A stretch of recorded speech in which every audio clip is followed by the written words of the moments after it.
Was that a good take? Yeah. Oh, yeah. You think people are going to say, look at this guy, he's just going all fancy on the different coffees he drinks.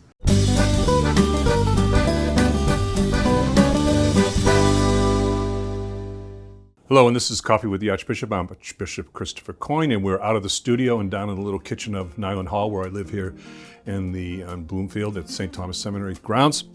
Speaking of grounds, we're going to be doing a little bit about coffee. I do coffee in a whole bunch of different ways.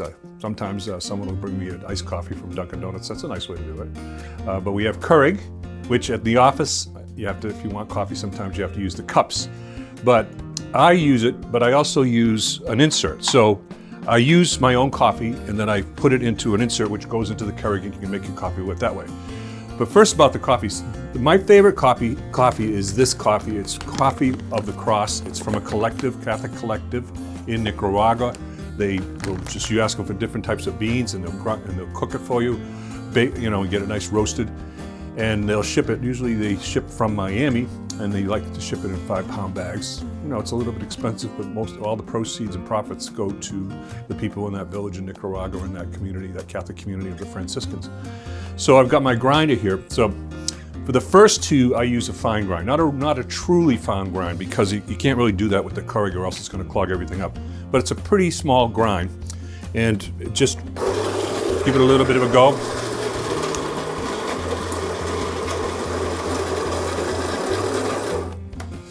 Okay, so I've got a nice fine grind in there, and I use that for both the Keurig and for the espresso percolator from Italy.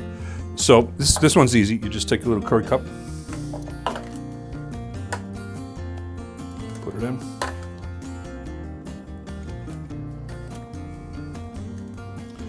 And you're not supposed to stuff it too much or pound it down. You're supposed to leave it loose. Put it back in the container. Then you look for the big open parts here, put it in lock, okay, good to go.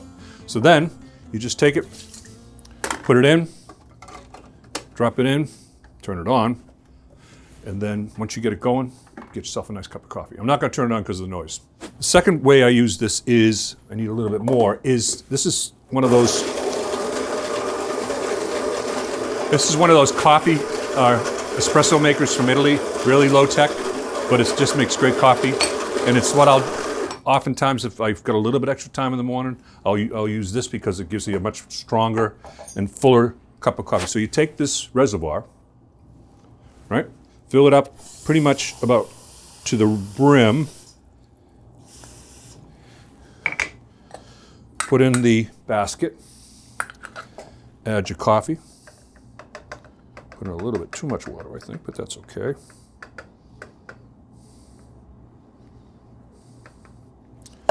Okay, screw it on, give it a real good tight. Now because you're putting it on the stove, especially an electric stove, you don't want it to have water or anything, okay? Okay, so after you've put it all together, you then just take it over and put it on the burner at high, leave it there. And you can hear it you'll know when it's done when you hear it start to really percolate and the steam really comes out. So I'm gonna turn it away from the wall, I think, a little bit. Now I got the hot water going over here. On Saturdays, usually, when I have some time, or even on a day off, I'll do a nice French press, okay? And this is a little bit more complicated because it uses a whole different grind. It's not quite the fine grind of the other ones. It goes to about 20 right there, okay? And the key to a French press is getting a good grind, putting it down the bottom, getting your water nice and hot, and then pouring it in and letting it, I'll show you what we do, okay? So I'm gonna grind this now.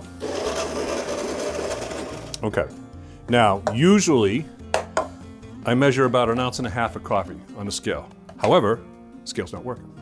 But I have enough time with this to know that I can eyeball it and that it's pretty much, see how less fine the grind is than when what we were using before. By the way, we got some muffins going in the oven from the last episode. So if you hear an alarm go off and me going into the oven, it's the zucchini cheddar cheese muffins. All right.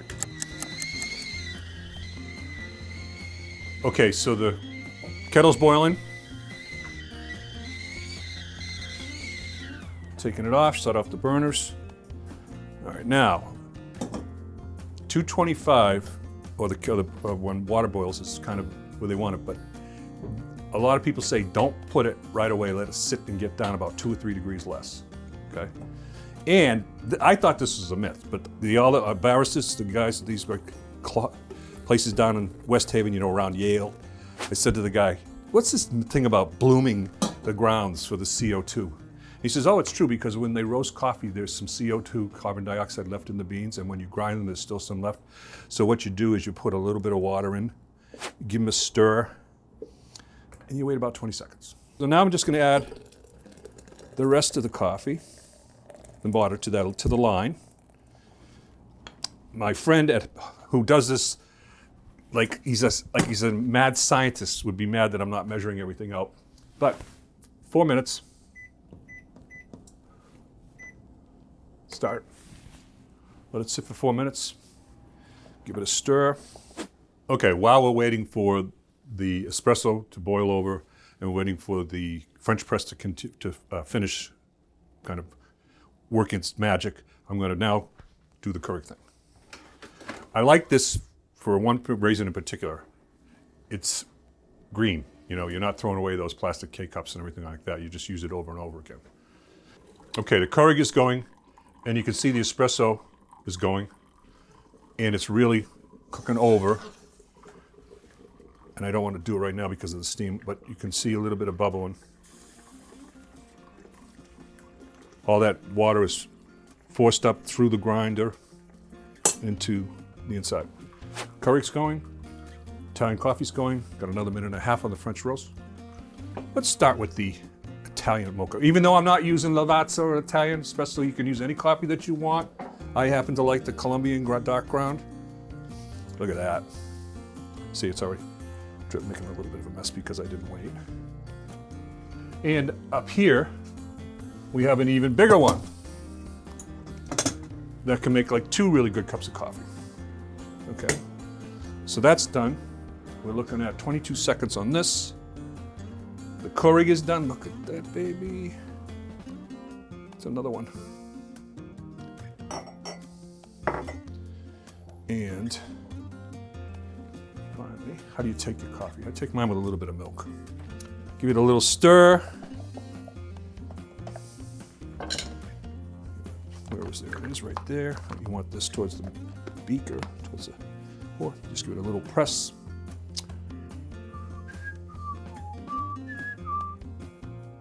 Done. And just pour that in. It's another great cup of coffee.